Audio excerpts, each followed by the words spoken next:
Good afternoon, good evening, everybody, and welcome back to Fans React. Here again for another pre-match live stream like we did on Saturday. Nobody's here yet, so don't know why I'm talking, but I'm sure it'll be quite funny if anyone joins and goes back to the start to say that anyway. Yeah. Today, joining me, I don't know why I'm talking, to be honest, there's no one here. You're feeling stupid talking to yourself. It's just like you're talking to us. You're talking to us. Yeah. Exactly. I'm talking to the host. Here we go. We've got some people in now. We're talking to the host of my Sunderland 11. Matthew, you're getting quite a busy lad now, aren't you? Oh, very busy. Yeah, we've got some good guests coming up this week. I won't give it away yet though, but some well-known Sunderland fans. Yeah, it should be good.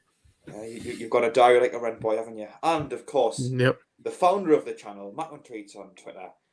He is the man who I think looks a little bit like Peter Reid. It's Paul. Cheeky git. See, I've got a monkey's head. I mean, ears aren't that big, but yeah, I've been called worse things, so I can cope with that. How's it going? I'm sure you have, Paul. Cheers, mate. Anyway, I appreciate it. already on the live chat, Kristen Rayner, my friend from school. Hello to you, Kristen, as well. Jordan as well, of course. Member of the chances. You're all right. How are you doing, Jordan? Let us know. Right, lads. We'll jump straight into it. Tuesday night. Well, today's Tuesday.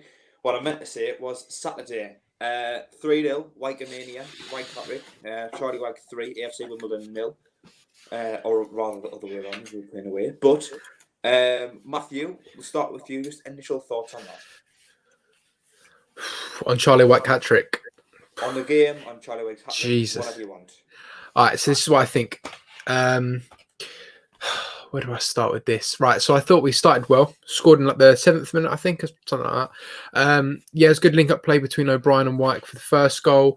We went 1-0 up, but I think the game went just dead, and it just went just dead boring, and nothing really happened until the second half where we went 2-0 up. It was I'll tell you what really infuriated me throughout the entire game was the short corners and the short free kicks, because all of the centre backs went up, all the defenders went up for this corner.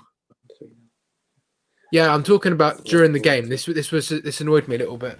I'm going to get to that in a minute, Jack. I'm going to get to that in a minute, but let me finish. Right, we're the short corners, right? Really annoyed me, and even Danny Collins was saying as well, is like, why do they keep playing it short? Because all of the defenders are going up for this corner, and then they're taking them, and it's coming to nothing. We keep giving the ball away, and then all of the defenders are caught out and they have to sprint back. So that's quite dangerous. But as soon as we did put the ball in the box, I thought, we're going to get the corner. I thought, we're going to put it short again. Ledbetter puts it in the box. Charlie Wyke smashes it in. I thought, why aren't we doing that all game? Yeah, it was a great finish. But yeah, and then I was really happy with that. We started playing really well. I thought Winchester came on. Obviously, we didn't see him too much. But when he did come on, he looked very Iniesta. He looked very energetic, and I thought that's good. He was really hungry. He looked really hungry on the pitch. But I'm not going to make an assumption about a player who we've only seen for about half an hour.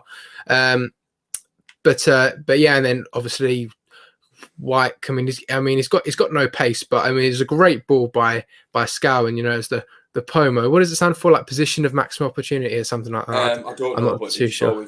Lee Johnson always bangs on about Pomo. Yeah, but anyway. Actually. Oh, we're not. But anyway, that was a good Pomo finish. Great little run in. Charlie Wyke, stuck his hand out, knew where he wanted it. Scow put the ball through, and I think he tried to do like a Lionel Messi chip, but it sort of got like about 2 feet off the ground. No, it still went Charlie Wyke chip. Messi just the Charlie Wyke chip. Yeah, no, it was a Charlie Wyke chip. I don't really think the chip was I don't know that important, but he could have just put it along the ground. But anyway, still good finish, 3-0 win. I've seen a lot of debates where people have said, we didn't play very well throughout the whole game. I'd agree with that. Still got the 3 points. One thing I would say on that, though, is people, they're a little bit, to say, concerned about the performance. Obviously, we did win the game. I do see why people are concerned about the performance, because if we were to play better opposition, play a Portsmouth away or something like that, and play like that, it is more likely that we might not win the game 3-0, but still win the game 3-0. It was a good game, good result.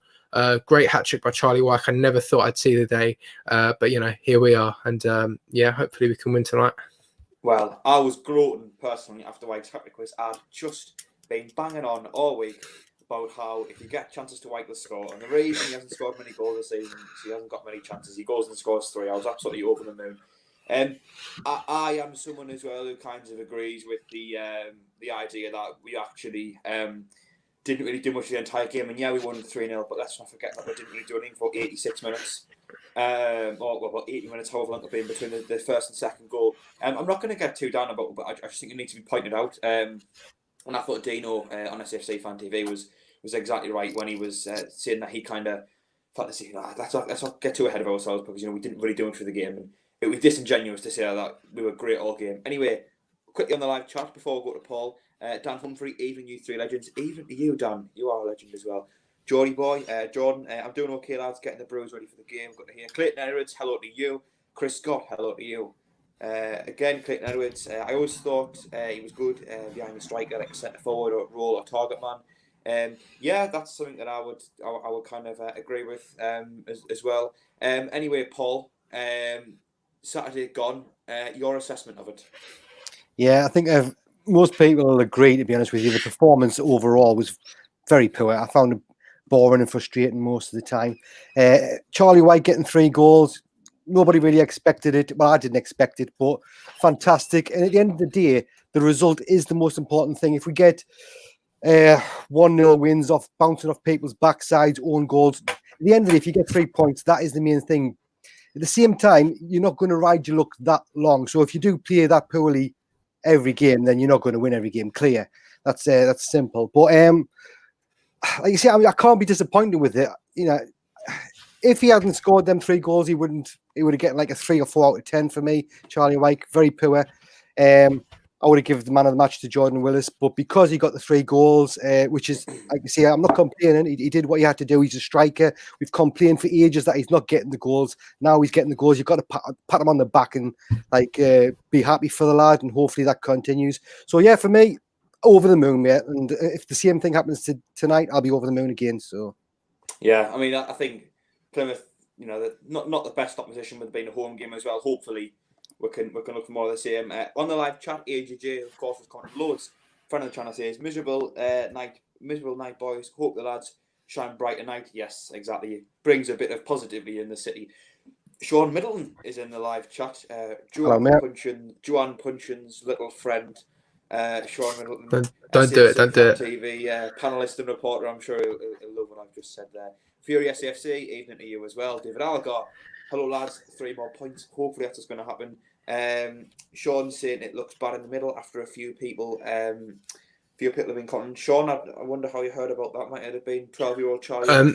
No. Listen, the on Plymouth Argyle's Twitter, they've posted a picture of the pitch because after they've arrived, and the pitch is absolutely soaked. Like it is like to borderline waterlogged. So yeah. I'm not too sure. Has it been raining, Jack? You what? Has it been raining in Sunderland? It has been today, yes. I'm the only person from Sunderland on this live chat. Yeah, you are. North of Essex. Me and Paul are in Essex. Yeah. I was like half expecting Sean to have got his sources from the very reliable journalist James Hunter, as he likes to always point out. Chris Scott, need to look out for Jeff Cott 100%. That was a key theme in the preview I did with Argyle Army, the Plymouth vlogger. We talked a lot about how Jeff Cott, I believe he's only 20-year-old. I think his chance conversion rate is 43% this season. To compare that to the person who's in second, I think it's something like 23%, which is fantastic. Jeff Cott is very, very good. He doesn't really need very many chances to score, so I really wouldn't be surprised if he ended up scoring. Hasn't he got 13 goals this season? He's top scorer, I know that. Yeah, 13. I think he's got a goal every 96 minutes, I know that, which is essentially on every game. Again, Fury SFC says heavier in the fog. Yeah. One Rovers Vlogs again on the chat says, hello, mate. Evening, lads. Hope you're well. Keep watching the content. Thank you, mate. Jordan says, if we end up playing, I see Diamond with a goal tonight. Yeah, I've got him down for scoring 2 actually. So 2. Yeah, I think I said on my prediction that White could get 1, and I actually said on Jordan's prediction video, I said Dan Neil because I'm you know, I'm old, like you keep mentioning. I meant You are Jack. very old. I meant Jack Diamond. It doesn't help when you're old and you knew a singer called Neil Diamond. So I just keep getting mixed up. But yeah, I think Jack Diamond is going to get the second and third goal for me. Yeah. Jason Ashford, it's only a bit of rain. Does affect the pitch though. Ben Tinkler, anyone know the lineup? We'll find that out at 6 o'clock, I would imagine, and we'll have a big talk about that. One of his vlogs looked like he had an off day against us people in a 3-0. Yeah, I mean, I think he's a player who only really needs one chance, and he will put it away. Ben Tinkler says 2-1, I reckon, depending on the lineup.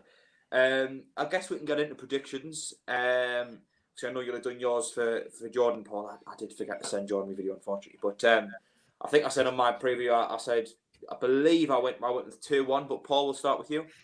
Yeah, I think 3-0. I'm hoping for a better performance. I think it will be. I think we play better actually against better teams, and they are a better team than Wimbledon, in my opinion. I think we'll have a little bit more time on the ball. So I'm hoping for a better performance. But one thing I was really impressed with about the Wimbledon game was our defence. I thought the defence was solid. So I'm hoping that's going to give us another clean sheet, and I'm going to go for a 3-0 win again. And like I said just before, Wyke to get the first one and Diamond to get the last two. 3-0. Well, 3-0. Well, you shook your head last time I said 3-0, and we won 3 goals. So well, we'll go to Matthew. I was trying to think of something there to pipe back. To be fair, I think it would just be a very similar game to how it was 2 seasons ago. I'd say 2-0. You know, like Cattermole and Honeyman's goal 2 seasons ago. Just going to be very similar to today. 2-0. Yes, I mean, hopefully. On the live chat, Jordan says, also love the video with Edwards. Thank you a lot, mate. If anyone doesn't know what's going on, I've interviewed Paul Edwards. I'll plug that now. Went up this morning on my channel. Charlie, one of his vlogs, says, I reckon 2-0, Son and Wyke with 5 goals in 2 games from Charlie Wyke. Could we ever see that return coming again? It's possible, isn't it? I mean, we didn't expect him to get a hat-trick, so yeah, his confidence must be through the roof with that. You know, you can see obviously Lee Johnson starting to like really rate him and giving him compliments, so that can only do him good. I hope he does. Yeah, Fury SAFC says maybe it's the smoke coming from Teesside. Well, is the only person from Sunderland here after commenting. I can actually still breathe, so I don't think it's catastrophic. IAJB says 2-0 in my opinion. Yeah, I think as long as we keep Jephcott quiet, we can look to keep a clean sheet. And Plymouth definitely do struggle when it comes to conceding. Jordan, 2-0. Diamond and Wyke clearly on a similar wavelength to Paul. Jason Ashford, good to job we have underground heating. Yeah, exactly. There's a lot of League One clubs who don't have anything like that. They play just in a glorified playing field, really. AJJ, again, pitch doesn't look in good nick. Lots of surface water present. Slow us down if it doesn't drain quick. We're slow anyway. How is our pitch bad quality? I mean, surely, unless it's absolutely torrential storms, that's what I think. Our pitch should be like Premier League standard. It should be able to cope with a bit of rain, surely. I mean, with COVID and obviously going down to League One, I think it would be fair to say that the budget's maybe being cut on areas that aren't deemed as essential, Matthew. Maybe, but I don't know. Hopefully, I thinking back to the game now. I don't know if any of you remember it. We were meant to play Reading at home in 2012. I was actually there for that game. Well, we didn't play the game about an hour before it was called off because of the pitch was waterlogged, and even then we're in the Premier League with Premier League standards. So I don't know. Hopefully, it's not too bad. It's been all right in Essex today, I think. So you know, I mean, hopefully it gets played. I don't. It's not that bad. It's not like there's puddles on the pitch. But you know, we'll just see. I guess we'll see. Yeah. It's just went down. But Paul, did you see the viewer numbers there? Yeah, 24 people. That's the most we've had. So if we can get 25, that'd be even better. But yeah, fantastic. Thanks for everybody that's come in to watch the stream. Exactly. Ben Tinkler says Wyke chooses when he wants to be in form. He's a funny player, Wyke, because he does seem to be quite a form player, but then again, I think a lot of strikers are. He's a confidence player as well, isn't he? So if anything, his confidence should be up there. So hopefully that guy's right. We get another 2 tonight. Jason Ashman says 2-0 Power and Wyke. I guess a conversation to be had, really. Max Power. Paul, I know you would have preferred to play Dion Sanderson at right back. Matthew, I'm not too sure about yourself, but Power has been filling in very well, in my opinion, at right back since he's been asked to do the job, and he's asked St Johnstone if he can play there again. He also played there at Wigan in their promotion season. Paul, I know you prefer Dion Sanderson, but if Power was to start at right back tonight, would you be too disappointed? No, I wouldn't be disappointed at all. I think he's proven he's more than capable in that position. The only reason I would prefer Sanderson is because I've liked how he played. It's his natural. I think it's his natural position, isn't it? Right back. I know he's a bit. It's where he played for Cardiff when he was on. Yeah. Yeah, I mean, I know he's versatile in the defence, but I've liked him. I know he's not everybody's cup of tea, but I've really liked him. But if Power did start, I wouldn't complain one bit. I don't know where the rumours come from. I've seen rumoured team news that he has been dropped for today, but that could be complete rubbish as far as I know. So yeah, if he starts, it's fine by me. Yeah, Chris Scott on the live chat says 2-0. Virgil van Wijk double Southgate. Wijk double Southgate. Get him on the plane. Well, he would get there ahead of Harry Kane for me. AJJ Mark Donnelly posts ground never been the same since John left. I'm not sure which John he's going on about. I assume that was maybe a groundsman. Is that the one that got? Is it not John Cookie? Maybe who used to play for us, and then he was the groundsman or something. Maybe. He was. I don't think he was fired as the groundsman, was he? But I'm sure he'd done that before. Yeah, I can't remember. I might be wrong. I can't remember if it was John Cook or whoever's in the chat will be able to correct us, I'm sure. Yeah. I mean, I think with the pitch, I think it could affect us a little bit more because we do seem to be playing the ball on the floor a lot more under Lee Johnson. Mm-hmm. Yeah. Good point. Yeah. So surely you would want it to be in the best nick possible. Jason Ashman, that's a game I actually remember, Matthew. If you know, you know. I don't know. I'm sure someone else knows. Jordan, his officials are looking at the conditions. I wouldn't imagine it was that bad, considering we can cover the pitch, I think, as well. Yeah, I'd be really surprised if it's that bad. I mean, you actually live in Sunderland, don't you? Yes, I do, Paul. So has it been lashing it down, has it? It has been bad rain, but, you would think we'd be okay with it. Thane on the live chat, he'll be joining us on Saturday in Paul's basement. He's got more important things to do, I've got to go to work. I've got family to provide for me. I'm not going to just sit at home. So who comes first then, the channel or work? Well, my family actually. So if they need feeding, unfortunately, I've got to go and earn some pennies. Well, unfortunately, I've got to disagree with you on that. AJJ says bring back Tommy Porter. Maybe that's who he's going on about. Tommy Porter. I'm not sure I know who that is. Maybe I should know who it is, but I don't. David Bell with a nice comment in the chat says, really hope this takes off you. You all come across as knowledgeable and passionate. The views and subs across the board for us and NUFC is Pittsburgh considering fan bases. So fingers crossed. Well, lovely comment. I'm struggling. Right, lads, I can put the pitch on the screen now. This is what it looks like currently. That is. If you want to put that comment down. Yeah. God, hey. Nice, okay. Could be in trouble tonight then. Yeah, but I'm surprised. I would have thought that the heating on the ground and could have covered the pitch. It looks like they've played a rugby game on it before it started raining, doesn't it? Yeah. Well, being a Southerner, Paul, maybe you know a bit more about that. You're going to get slapped, mate. Chris Scott has been talking to 12-year-old Charlie on Twitter. Says the team is apparently Sanderson, Wright, Willis, McFadzean, Scowen, Winchester, Diamond, O'Brien, McGeady. Right? Is that just the same team bar Power? That's exactly the one that I heard of. There's a few people told us that actually. For I think it was Chris Scott on Twitter that told us that actually. Not so yeah. Charlie. But yeah, either way, I mean, if he's dropped Power, then he's dropped Power. I don't know who's captain's going to be. Maybe Bailey Wright. Mm-hmm. Well, clearly Thane's been smoking something today with hoping for a delicious Sunderland 4-0 win. It's possible. IAJB says the pitch is ruined. It's not good enough. Furious SC says it's been raining since 8 AM. Dan Humphrey, Mark Donnelly has posted pics of the pitch. Yeah, Matthew just showing us there. The pitch doesn't look good. Anyway, as with on Saturday, we have got another quiz. This one's a little bit shorter than the last one. We're going to start a bit earlier so we can get around to talking about the lineup when it does come out. Hopefully the quiz will be done by then. If not, I'm sure we can finish it off later on. Paul, looking forward to it? Oh God, yeah, can't wait, mate. Honestly, right, let's just do it. Right, and Matthew as well. I presume you're looking forward to it. You are the bit of a quiz king, really. Yeah, I am the quiz king, and I'm going to win again. Let's go. I'm going to get a full house today. Before we start, Dan Humphrey says he thinks it'll be off.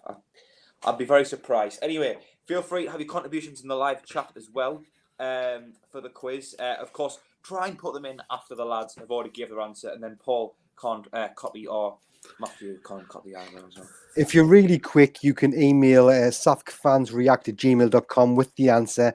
I've got my phone on silent, so I will be able to I'm logged into it as well, so I can just have a little look as well. I've got the log as well, so. And if you're really quick, you might even be able to email SAFCFANSREACT, Paul, hey? Yes, SEFC, or you could email mackhamtweets@gmail.com. That would be even better, actually. Right. To kick us off, we'll get all the comments on the live chat about questions about the team and such a bit later on. We're just going to start the quiz now. So, question 1. Sunderland were formed, as everyone will know, by 6 teachers. But what was the name of the teacher who had the original idea and called a meeting to form the club? What the hell is that question, man? Right. What history book is that in? Yeah, I would be more knowledgeable on an Ann Summers quiz. Of course you will be, Paul. Right, I'm just going to take a guess at somebody. You're in there all the time, aren't you? Wait, yeah.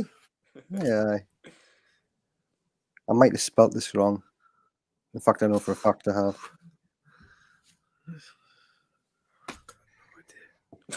Dan Humphrey on the live chat says Mr. Gilbert. Professor Dumbledore as well. Dumbledore by Thane. Honestly, I can't even think of a name. Just make something up, mate. Paul, if you went with just a funny answer, I presume. If I don't know the answer, I'm not going to Google it, so I just have to put something funny in there. Well, it might not even be funny to you. I just thought it was amusing. No, you aren't really a funny guy. Nah. Jordan saying he's clueless. David Argyle says not a bad guest then. Right, are you ready? Yeah. And Let's short. do it. That's my... Short, Mr. Middleton, Mr. Miyagi. Paul, you even spelled it wrong. I knew I said I've spelled that wrong. No, it's James Allen. James Allen. Oh, of course. I don't know. Oh, I've heard of that name before. Yeah. So this one, Sunderland played at Roker Park for 99 years. But what year did we move there? God, is it? Can nearest one get it, or do you know this one, Matthew? I think I know this I one. think you're going to have to get the bang on the year, because I've even given you another clue by someone played there for 99 years. If you knew what year moved to Sydney, might you be able to work out. All right, okay. Ben, I have seen your comment. We'll get to it in a little while. I think we'll do 5 questions. Do a stage of 5 questions and then have a big pause. I could be wrong here. I think that's right. Right. 3, 2, 1, sure. Oh, Matthew is 1898. Get it right. Oh, I was close anyway. 1898. So scores in the doors 1-0 to Matthew. This is when it starts, isn't it? It is. Thane says 1931. Come on, Thane. Jordan 1898. Jordan got it right.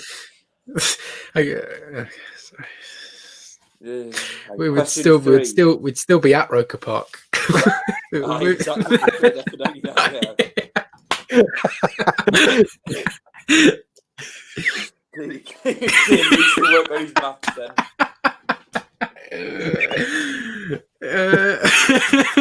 Clearly, you need to work on your maths this Saturday.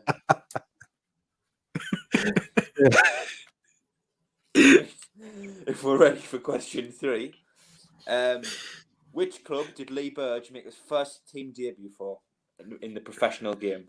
For Sunderland? No.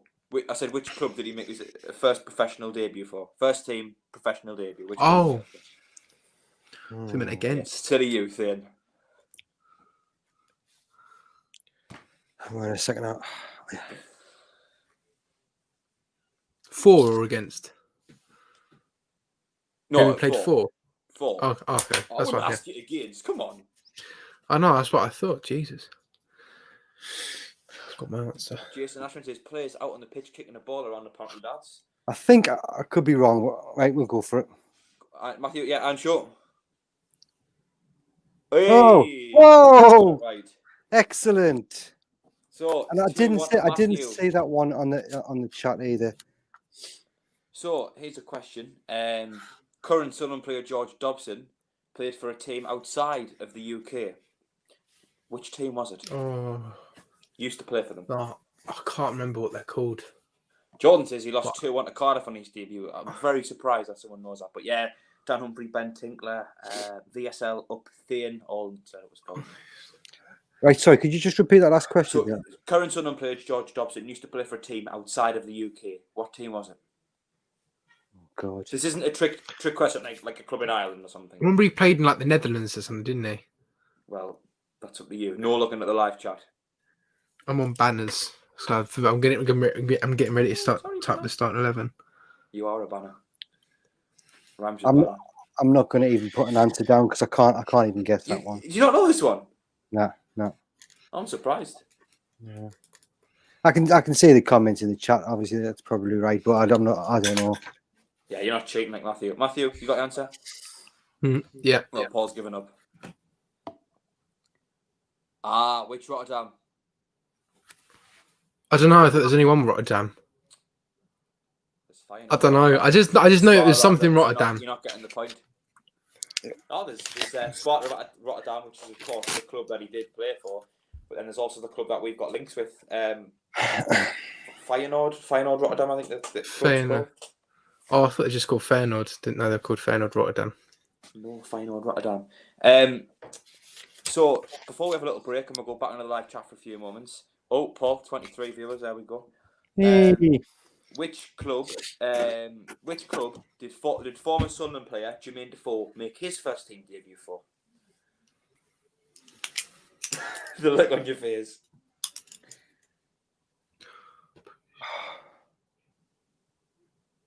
Yeah, that was it. I remember he played for a lot of clubs when he was young, but I don't know which one it is. Yeah, he played for a lot of clubs in the same area as well. Yeah. Run by your neck of the woods. Are you both ready? Yeah. I'm ready, yeah. And sure. Oh, sorry. Yes, both correct with that one. West Ham United. The only reason I know that one is because I went to Upton Park. I was invited into the West Ham end when we were playing Sunderland by a season ticket holder, and they were talking about it. But I thought you were going to say it was invited by West Ham. No, but it is weird being in the home fans against your team. It's a really weird feeling. But yeah. It's not something I would want to do, to be honest. No, it's not the most enjoyable, I must admit. We'll leave the quiz there for the moment. Currently score is Matthew 3, Paul 2, which I thought Matthew would have extended that lead a bit more, given Saturday's performance. Ben Tinkler put a comment on the live chat a little while ago. Decent talking point. George Dobson, keep or stay. I'll start us off. I feel as if with Dobson, I wouldn't necessarily say keep him at all costs and play him in the team every week. My argument with Dobson is more that I think he's quite underrated among fans, and I think he could offer us something, but he just hasn't been given a chance to do so. I think he's had a lot of pressure put on him to go forward and attack. But if you look at his career as a youth player and what he did in his time at Walsall, his entire game was just without the ball, defending, winning the ball back, giving it to other players. Having said that, if an offer came in, I would get him gone to open up the chance to bring other people in. Paul? Yeah, I don't think we can get rid of him, to be honest with you, unless we get... I like having the amount of...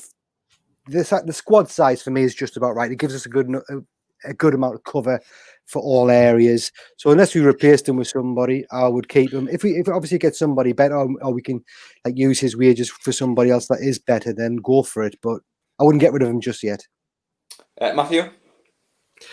Yeah, I keep him because people have got to remember as well that he's, I don't know, like 22, 23 years old, which is the same age as like Embleton, I think, and everyone's giving Embleton a chance because got to give Embleton a chance. He's a young lad. Well, so is Dobson. He's had a lot more experience than a lot of other players at his age. So I don't know. Give him another season. He has signed I think he's got one more year left on his contract, or another one. I'm not too sure. But yeah, I just keep him. I mean, we might just get 2 injuries and he'd be straight back in the team, you know. And I'd rather have him play than just some random under 23s play. You know, if we did have another COVID outbreak amongst the squad of players who haven't had it yet, or some injuries, then I'd rather have Dobson there than some under 23 players. So yeah, I'd still maybe this is definitely the best I think he'll ever play in his career, League One. I don't think he'll get any higher. But yeah, I mean, he had some good games under Parkinson, you know, last season. So just keep him. Just keep him. There's still a player in there. I think that's maybe a little bit harsh to say he'll never play higher when he's still like you say, young. I'd love him to be become a Premiership player one day. Obviously, it is unlikely, but he is capable of doing it if he's got the right guidance. Yeah, definitely. I think Dobson is just suited to defending. If you look at his time at Walsall, he actually won Player of the Season. I know they did get relegated, but it was very tight. He won Player of the Season, and he won Player of the Season in a team that actually scored the 4th least goals out of everyone in the league. So they clearly weren't an attacking side. I think a lot of the time he just had the role of just you sit in front of the defence, clear the ball, win it back, put some tackles in, and stop them coming through. You know, cut passing and things. And I think that's what he's good at. And he was actually a centre back up until the age of 17, until he signed for West Ham, played in their under 21 squad.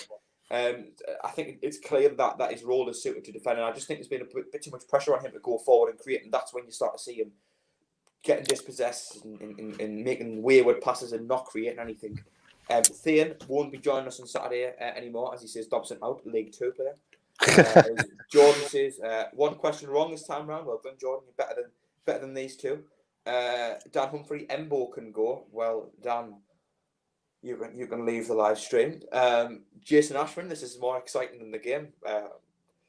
Doesn't take much. Yeah. Steve Howell says, is match on? It looks that way, but it could. For the moment. Can I just say as well, got Tim Birch in our Fans React WhatsApp group. He says that game won't get played. My brother Colin, who's on Fans React as well, not looking good. And somebody said, Jay said that Mark Donnelly on Twitter, the ball is moving okay. So there's a few mixed reactions there. Hopefully, I'd hate it for it to get postponed now, but hopefully it gets played. Yeah, I couldn't believe it if it got postponed with what's what we've got. The facilities we've got as a club, you know, to surely we would have you know, the underground heating and covers for the pitch. I would, as well as the roof that's already there. Would surprise us. Steve Towson, pitch inspection would it pass? That seems like a real question on everyone's lips at the moment. Well, I guess we'll just have to wait and see, really. Yeah, if the team new lineup comes out, that's a good sign, isn't it?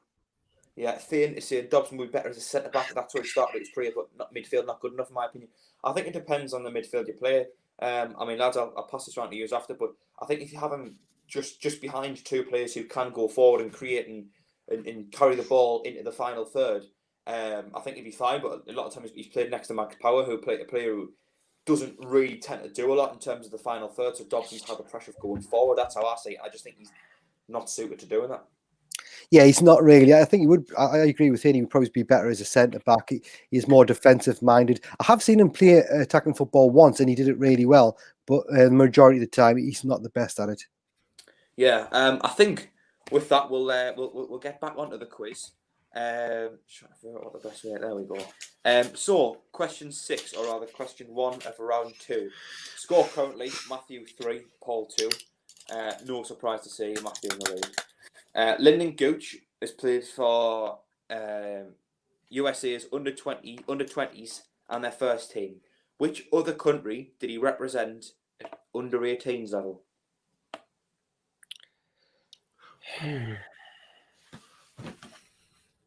25 people watching now. I think that's the highest we've ever had. So thank you to everyone who's tuned in, or someone's just clicked off anyway. 24 regardless. Yeah, exactly. For tuning in. I remember he spoke about this on the Unfiltered podcast, didn't he? He might have done. Or did he? Thane says Dobson has energy. I'll give him that, but that's it. SM says agreed. Right, lads, you got your answers? I've just guessed one, yeah. Have you guessed England by any chance, Paul? No. Oh, right, okay. Matthew, you ready? Yep. 3, 2, 1, show. Oh. It is Ireland. Matthew is right. Few people said Canada though, Paul. Yeah. Well, Steve Tal did anyway. I thought it was in it. There was a few people said Ireland on the live chat. You guys were right.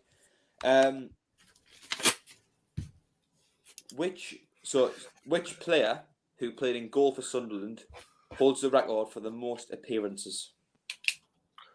Oh God. So just say that again. Say that again. So, which Sunderland player who happened to play in goal holds the record for the most appearances at the club? Oh, easy. Yeah. I think I'm right. Being the way I worded that. Yeah. Right, I'm ready. I think I can't remember anybody else unless it was quite a while ago.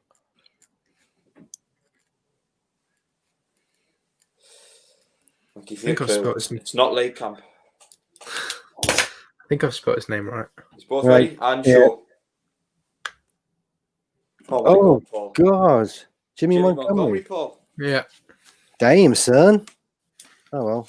I wonder how many more that was, because Sorensen was quite a long time when he was there. No, Jimmy Montgomery had like 500, 600 appearances, I'm sure. Something like that, yeah. I'm not sure what the difference is, but I know it's Jimmy Montgomery. Jason Ashwin, I think it's going to be a case of see how it is first half, and I guess it's dangerous to call it off. It's like the Accrington game. Do you remember the Accrington game? You what, sorry? The Accrington Stanley game, like 2 seasons ago, the first half. I mean, we ended up getting an extra 2 points from it, but yeah, and then the rain got worse the second half. I think when it started off, it was all right, but as the game went on, the rain got heavier. So as long as the rain doesn't get heavier, I think we'll be all right. Yeah, Paul, your brother Colin on the chat says 600 plus appearances must be. Honestly, Colin is like a Sunderland encyclopedia. He's opposite to me, so he'd be good on a quiz. But maybe we should get Colin on sometime. Yeah, we'll get when you decide that work's more important. Well, it's Saturday, ain't it? But thanks for coming on, Colin, mate. I hope everybody's well at home. So in 1973, as we all know, Sunderland won the cup final. But who was captain that day? 1973 cup final. Yeah. Now, if you don't know this one, I forgot his name for. I'm telling you, it's my memory. Right. Okay. And sure. Yes, both correct with that one there. I was getting a bit worried that would have to kick you off, Paul. Yeah. 600 plus appearances. David Algott is, and his best one was 73. Yeah.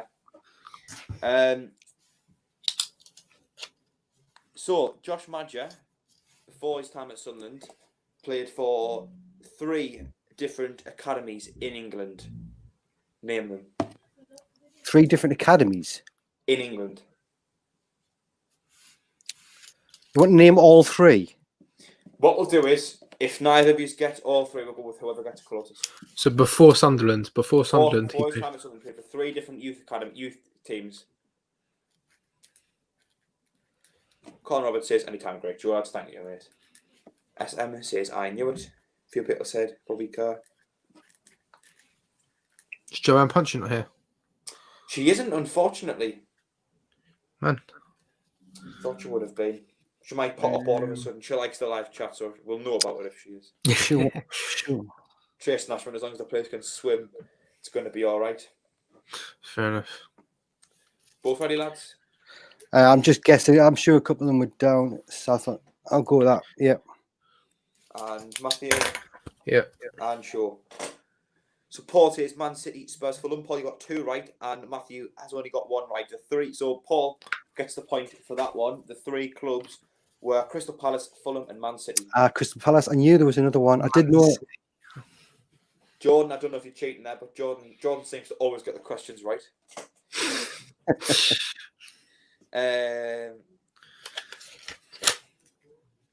So, a question themed throughout the day a little bit. I would be surprised if both of you didn't get this one. Which current Sunderland defender played for Plymouth Argyle?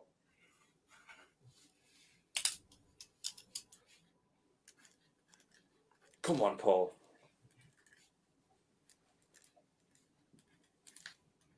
Fucking hell. Oh, you've got your answer. I'm gonna have to just.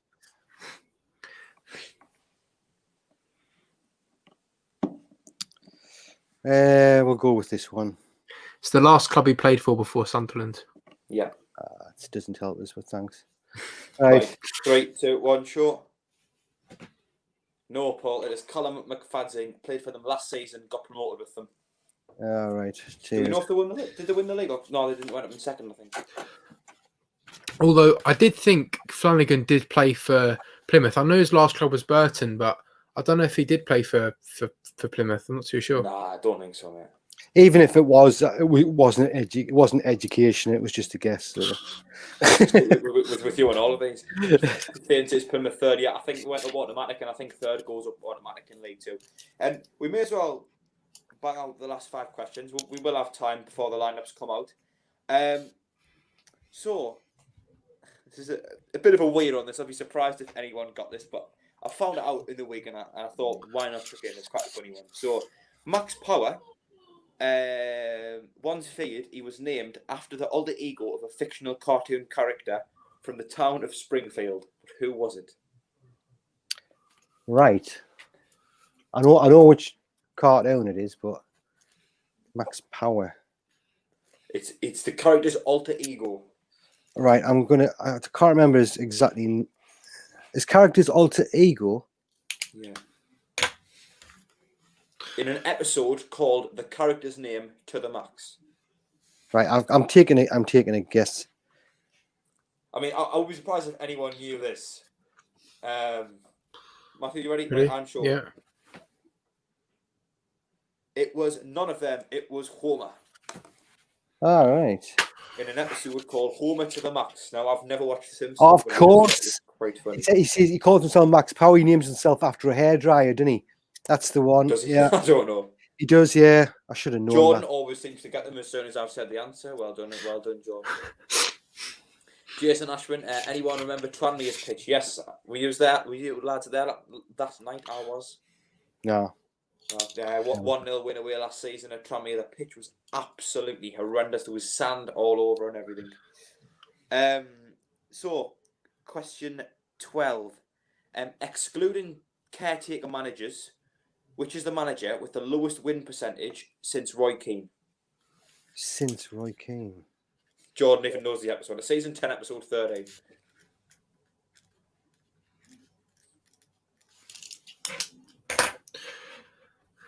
There could be a few. Oh, you know. Yeah, it's quite close, to be fair. There's a few that's only got 1-2% between them. What is this? Did you say including caretaker? No, excluding caretaker managers. Because we had I think James Fowler took over, and he had 100% for one game or 100%, but then someone else took over for like one game lost, and you couldn't really count that. Right, okay. Just take a guess at that one then. So, and sure. Matthew gets it right with Simon Grayson. Well done, mate. Chris Coleman was in number 2 with 17.3, I think. Grayson 16 point something. Steve Tile says Grayson. Jordan says Grayson. Thane and Dan as well all got that one correct. On to the next question. Question 13. We've got 3 left. How many goals has... Hang on, I'll go to the next one first. Make no sense. Current League One. Which current League One side did Charlie White get loaned out to whilst playing at Middlesbrough? Oh.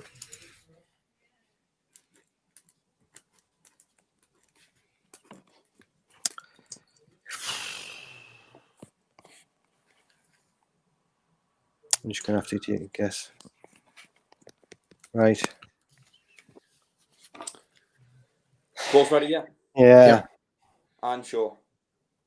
Matthew was the only one to get it right with AFC Wimbledon. Because he spoke about it after the game on Saturday. He said, I was here for a little loan spell. And then that's what he said.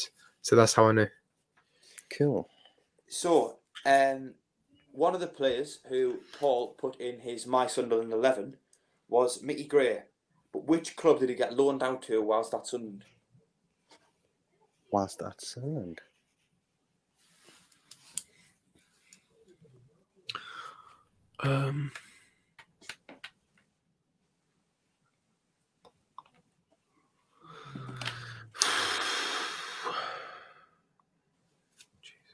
trying to remember that. I do vaguely remember him. I think. No, Finn, it's not that. Matthew, ready? No, hang on. No. No, just trying to think. Oh man, just gonna go with this. Yeah, go on. And sure. Paul is the only one to get it right that time for the first time ever, I think. I knew Celtic. it was Scotland, up Scotland, but I couldn't remember which one it was, so I just took a guess at the best one. Yes, okay. So, to wrap things up, final question. Our number 9, Charlie White's got a hat-trick on Saturday. Now, if you exclude his header against Crew Alexandra, which wasn't even his goal, but is being put down as a goal on some websites, how many goals has Charlie White scored this season? In the league? In the league. Right. Jason Ashman saying Danny Collins on Insta Live suggesting a delayed kick-off. What they're going to do, get Hoover out and suck the water or something? No, Paul, they're going to ask you to come and suck it all up with your mouth. Well, it's big enough, mate. There's been all sorts going in that mouth. Right, I'm sure. Yes, it's the big 1-0-10. So, after 15 questions today, we decided to shorten it just a little bit. I think the last quiz went on just a little bit longer. We had 15 questions, and the scores and the doors are, Paul, you'd be happy with this, really. Matthew 10, Paul 6. That is an improvement on last week, big style. So yeah, I'm happy with that. Well, you've trebled your score despite having 5 less questions, so you've done incredibly well. Thanks, mate. I appreciate it. Yeah. So a few people on there saying, Jason Ashman saying, suggesting a delayed kickoff. Yeah, I mean, potentially, I'm just surprised that this is it. We've even got this situation really. Yeah, I know. I just think I'm certain we've had absolutely horrendous weather before, and the pitch has been fine. I mean, is it still raining now out there? Is it still bad now? Or I don't know. I've got my curtain closed. Drop me the look. go and have a look, Yeah, go mate. on. You talk about you behind your back. You know what I mean? Expose as little of my room as possible while I'm running over. And now we go. Yeah, go and have a look, mate. He's white. Yeah, Danny Collins is doing an Instagram live, and yeah, you can see it is raining quite a lot on the pitch. In my street anyway. Right. In the old but if we think back to the when we beat Barnsley 4-2, it was really raining that day. I remember it was really raining, chucking it down. Yeah, it was. And no, we still played the game and won, but I don't. The pitch wasn't too bad, but it was heavy rain. So I'm not too sure. Maybe it's like Jack said, they've sort of haven't looked after it recently or whatever, cut costs, and that's why. Because I'm more than certain that pitch we should be able to cope with even quite bad rain. So, Paul, can I ask what did you do when I went off camera? Because Finn's saying Paul laughing emoji. I just basically went like cracking lad. I was like cracking lads, fantastic lad. Yep. It wasn't anything nice, was it? No. I wouldn't do that, mate. How way? No. Definitely not. Yeah. I would hope you would uphold the respect, Paul. Of course, that's what it's about, mate, isn't it? Yeah, of course. Well, anyway, as soon as we go off, I'm sure I can have a look at about 48 minutes and 30 seconds and have a look what it was that you did. Fair enough. Nashman says it's easing off. Apparently, they won't call it off an hour before kick off. Plymouth will go mad. Yeah, can you imagine if you travelled? Plymouth. That's the longest journey in like EFL, I think. Bar Plymouth Newcastle, which is just 20 minutes up the road. Yeah, exactly. Well, at least it's not like thousands of fans, making the journey as well. That would be. It's the fans I feel sorry for more. The players, they've got a nice either coach flight back, or I mean, some of them have even got private jets, haven't they? I don't know if Plymouth will but it's if the fans were traveling, that's the ones I would feel sorry for. But the players, absolutely. I remember I went down to Wolves in the championship, and that nearly got called off on the way down because of the snow. Yeah. David Argyle on the chat, it's probably Donald's fault. I've got to agree with you there. Blame him. Just blame everything on him. Yeah, Steve Tal says, the pitch is probably ran like the rest of the club. Lads, very poor. Yes, Dan says, lovely touch, Paul. I don't know what he's saying about. No, neither. I'm looking forward to going back and watching this. I'm totally to get my phone and go back. Jason Ashford said they'll probably get the boat up. It would take them quite a while. I think they just make the short journey along the south and then all the way up the east coast. Just a few weeks of travelling, probably. Yeah. Donald. Matthew thinks he's very funny and has decided to make you right. Well, two can play that game and just remove you from the stream. Donald, Methman and Satori get on that pitch now and get to work and do something useful for a change. Yeah, get them on the pitch with a few towels, soak it up. That'd be fantastic. Maybe then Satori would have actually contributed something since coming to the club. Obviously, we touched on Max Power possibly playing right back tonight. Left back is another position that's kind of up for contention with. I don't know if Hume is fully back fit yet, but assuming he's not, there seems to be two options there really. If Power was to be at right back, or rather if someone else was to be at right back, and you've got the option between Dion Sanderson and Callum McFadzean, Matthew, I'll go to you first. Who gets in? What, to play at left back? Because I've seen quite a few people saying Dion Sanderson, but McFadzean for me. No, come on. We got to have players who play left back to play left back. I mean, Dion Sanderson. I remember watching. Max Power can play right back. But he was at Wigan, where Paul Cook said that he was going to play right back for the season, but he came and signed for us. Dion Sanderson, he said, I've never played left back in my life, but that was I'm okay. You know, if we have McFadzean, who's actually a left back there, then just play him there. You know, it doesn't make any sense. Well, if we don't play left backs in their position, we've got to play him left back. That's where he plays. Paul? Yeah, I have to agree, to be honest with you. I hate playing. I can understand if you're playing Power in there and he's proven he can do the job in training. Or he's obviously proven to the manager that he's good enough to be in that position. He's done it before, like Matthew's just said at Wigan. So yeah, if it's a called upon, it's a must, and you haven't got anybody else really good enough to cover that position, fair enough, put somebody in. If you've got somebody that's meant to play at left back against somebody that's either not very often played there or has never played there, then you have to pick the one that's suited to that position, in my opinion. Just, you know what I mean? I just don't know. Unless the manager's saying that Sanderson can play really well at left back, better than McFadzean, then obviously give it a go. But other than that, I wouldn't. Yeah, I think I would like to see Callum McFadzean play there, really. He is a natural left back. I think he's proven that he's got decent ability playing there in the past. I think even his first game, his delivery looks absolutely fantastic. Just the option there to have him on the pitch with some of his deliveries, to me, it's too much to miss out on if Hume's not there. Ropey for me at left back, it didn't look as if it suited him. I don't mind him playing at right back. I would rather Max Power play that tonight. But left back for me is a no-go. I would still give him a shout at right back. Steve Tal, interestingly, on the live chat is, what is the hold-up on the takeover, lads? Is it the EFL or the guy who's buying it? Any idea, please? Now, I tend to stay out of takeover talk until things are more or less confirmed. But it is an interesting question to raise. Paul, do you want to speak your mind on that? Well, there was a sort of hint at something recently. Who we're just getting? We're getting some. I can't remember the job title now. Somebody's just coming at the club quite high up. Director of football, Christian Speakman. No, somebody in the last. Oh yeah, the chief operating officer or something like that. Yeah, someone's come in. Yeah, something like that. And on the club statement, it said something along the lines of, I can't remember. This is not word for word, but he's happy to be here at this time of adjustment where things are changing. So it's sort of hinting that it's going to happen, but it's gone on far too long again. I mean, went to the EFL when? Was it a month ago now? It's supposed Christmas Eve, wasn't it? Yeah. So God knows why it's been delayed. I understand this COVID bollocks is delaying everything. I mean, just trying to get a parcel these days is ridiculous. So that's Wake Philly's fault. Yeah, Wake Philly and Dino as well, isn't it? Dino as well. But yeah, I don't know what's holding it up. It just needs to be done as soon as possible. And hopefully, with these changes that's been going on, that's a sign that it is in process and getting close.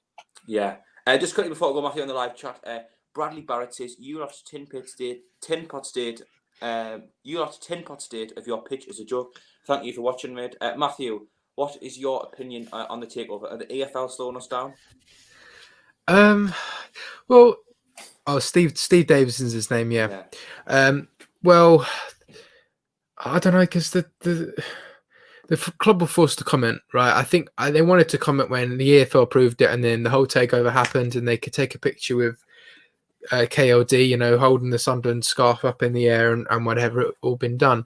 So you could say the club's maybe put a lot of pressure on themselves now, saying that the takeover is going to happen mid-January. The EFL are just going to approve it. You know, we are waiting. We are waiting patiently. They said mid-January. It's now, what is it now? The 19th? Yeah, the 19th of January now. So we should be mid-January, just expecting it now or the next few days or something like that. And if it gets to February, a lot of questions are going to start to be asked, you know, what's going on now? Because all the EFL really have to do now. I'm only a football fan. I don't work in the EFL or anything like that. I don't know the ins and outs. No, I don't. You don't work either, lazy bugger. I do. Oh, yes, Where do you work? Now.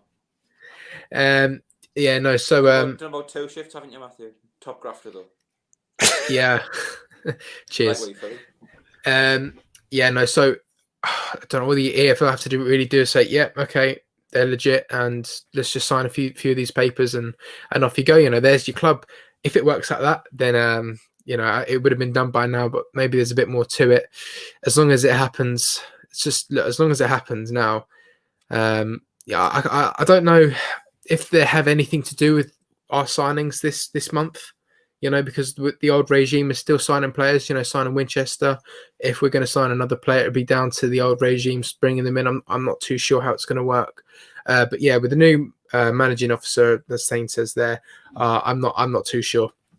Yeah, but yeah, should be done soon. Well, Paul's shown us there. Same game still on as things stand. SFC goalkeeper coach Lee Butler has rolled the ball on the surface a few times, and it still doesn't see it any worse than League One pitches most weeks. Yet to see anyone try to control that central area where the ground stuff are working though. So yeah, there we go. Still up in the air. It seems. Put a few towels down. When it comes to the takeover, I think it's evident that we've done everything we can, and so's Dreyfus, and you know, it seems as if on our part everything's being done. It's just down to what the EFL are going to do, but they've got to do a job, and we've just got to hold tight. I mean, do you also think it's really important, Matthew? I'll ask you really, Matthew, because I think you touched on it more already, but do you think it's important that it gets done before it's too late? Because if they pass it on the 31st of January, then essentially there's not much we can do until next summer. Well, exactly, because what can the owners actually do? What can they actually put in Very place? little.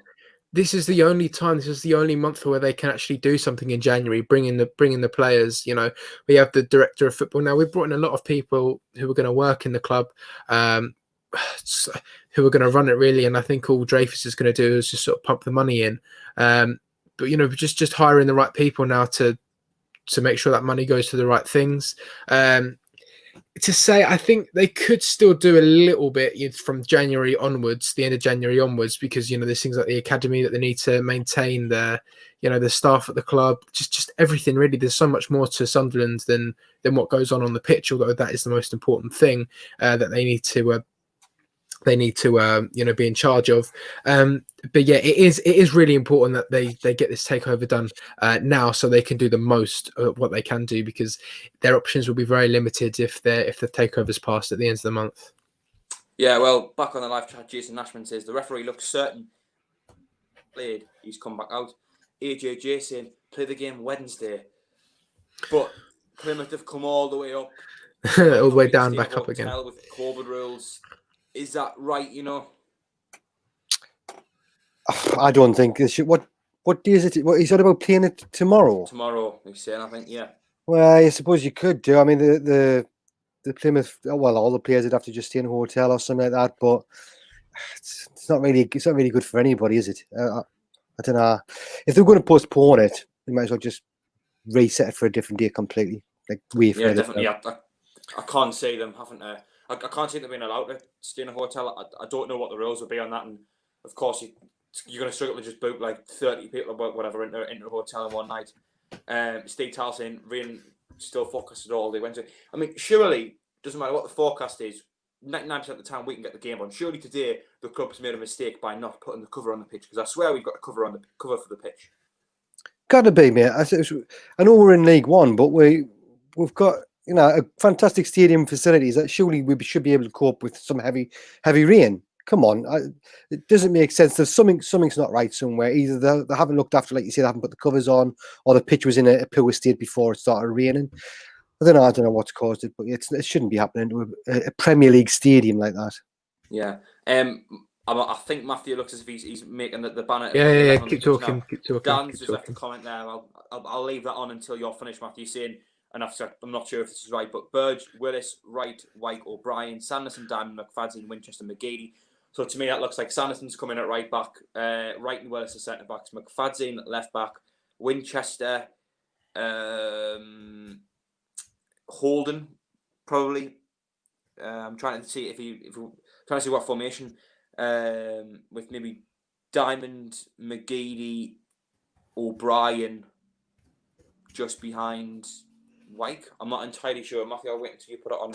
Paul, what can you say from that? Oh, there we go. Matthew. Well, is that the same one that's what he's picked as well? Yeah. Oh, so Holden with Winchester. Sorry, I missed that. Yes, Scowen wasn't on Dan's comment, I don't think. Right. There isn't a comma there. It's annoying me. There we go. So Burge, obviously, Willis, Wright, Wyke. Looks like it's 4-2-2 again. Yeah, I think it is. Yeah, it's got to be. I think that is exactly what that Chris Scott said was going to play to us on Twitter. So he's obviously in the know. Somebody's in the know. Yeah. Who's right back? Who's right back? Deion Sanderson. That's what I take from that anyway. Yeah, I'm quite happy with that, to be honest. That's sort of the team I expected. I was maybe expecting Power to be at right back because I thought Lee Johnson was sort of happy to see him there. But no, I'm happy with that. We'll obviously have Power. Is Power on the bench, is he? Yeah. AJJ's just put what looks to be the bench in. Matthews, Power, Maguire, 09, Embleton, Ledbetter, Younger. So no Power. Yep, that's correct. Maybe there's something wrong with him. Oh, no, sorry. He is there. He's on the bench. I've missed that. One thing I can see on that bench, obviously, we've got the option of Power, Maguire, 09. Nice to see 09 back, Embleton as well. As if a few players who can come on and change the game going forward slightly. Definitely. 09 especially. I can't wait to see him back on the pitch. He's one of my favourite players, not just because he's an absolutely fantastic bloke, but I really do rate him as a player as well. I'd like to see him in the middle somewhere, not at right back. I'd like to see him given a shot there. I know it's a bit risky, but once he's fully fit, I'd like to see that happen. Yeah. I was going to, yes, 09 as well. I don't know if you've noticed, he's now co-hosting the podcast. So I don't know if you lads have seen. Just thought it was worth mentioning. No. Who is? The Footballer's Mindset or something it's called. It's with some guy who he gets footballers. Oh, yeah. Talks about like kind of like mental therapy, I think, for footballers. And 09's now co-hosting that podcast with him. Thane says McGeady and Diamond supporting O'Brien and White. Yeah, I think it's going to be the same formation, 4-2-2. AJJ saying 3 changes. So who's been taken out? Obviously, Power's been taken out at right back. Ledbitter's out. Yeah. For Winchester. Who else is on the bench? And Embleton's out as well. McGeady, that'll be, won't it? Yeah, McGeady. Yeah, and Winchester starts as well, which is good. Mm-hmm. Yeah, I think a lot of fans have been looking to just see him get involved. Really, he hasn't been given much of a chance, and I don't think it's worth really talking about much. Really, from the other day, because he didn't get much game time. I've seen a few fans trying to make comments on him, and to be fair, I did in a reaction video, but I think you can't really judge him off 30 minutes that he had or whatever. No. I mean, he's one of these players. He generally has over 90 minutes. He has more good minutes than bad minutes. But when he's only on the pitch that long, you can't rate him. He's a man that produces magic. I'm always happy to see him start, even though he's like getting on in age. I'd be, if I was Lee Johnson, I'd be picking him. Put it that way. Yes, Jordan on the chat is saying Neil is improving his ankle knock. Shouldn't be too long from coming back. News from his mum. So obviously news not from 12-year-old Charlie on Twitter. This one from his mum. Dan Humphrey. Plymouth have a player. on loan, Newcastle player on Watstock. Yeah, I believe he's the left wing back. He said in an interview that he'd like to score against us or something, which, I mean, we're living in the heads rent free, aren't we, boys? Oh God, yeah. Yeah. I hope he doesn't like. You can just say that on AJJ saying right, captain. Yeah, has to be. Yeah, I'm trying to look at who else could be captain. You know, potentially Winchester, but with it being one of his first games. No, Bailey Wright. Bailey Wright is the captain. It says on the club's Twitter. He is the captain. Right. Yes, Chris Scott saying Tanya is spot on. Haha, love it. Oh no, sorry, he said that, and then just after Steve Towell is saying news from his mum. Haha, love it. Well, Jordan has played football with Dan Neil, so I'm sure he does know a bit more about him than a lot of other people. So it could be he could have spoke to him. Yes, exactly. Thainson, feel sorry for Embleton. Poor lad, never gets along one in the team. Yeah, I think he's got something off us, mate. I think he can use both feet. He's got a great delivery on him on his day. And he's one of the only players who seems to be really fluent in the final third. So it does get annoying when he keeps getting dropped out. Matthew? Yeah, with Dan Neil. No, Embleton. Embleton. Oh, sorry, Embleton. Yeah, Embleton. Thing is, no, I'm too busy thinking about Dan Neil's the news from his mum. That's what I was reading. Embleton. I don't want to come across as harsh or anything, but I think Embleton's. I don't know. He hasn't really impressed me as much as people have been hyping him up to. I think he's. I don't want to say average. I mean, I want to give him a chance. Absolutely. But I think he did give away the ball many times, made some very poor decisions against AFC Wimbledon. But look, I'm not against him having a little run in the team. But the thing is I'm watching him going. You can't be doing stuff like that. That's such a bad decision. You just can't do that. And even my dad as well. Supported Sunderland for a long time, and many good players as well.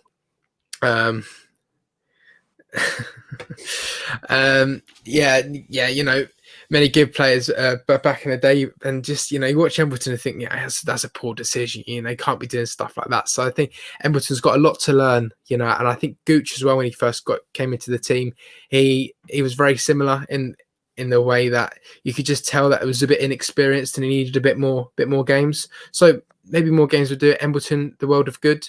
But at the moment, Embleton. I mean, he's not. I don't think he's that good, but I'm not writing him off. Paul?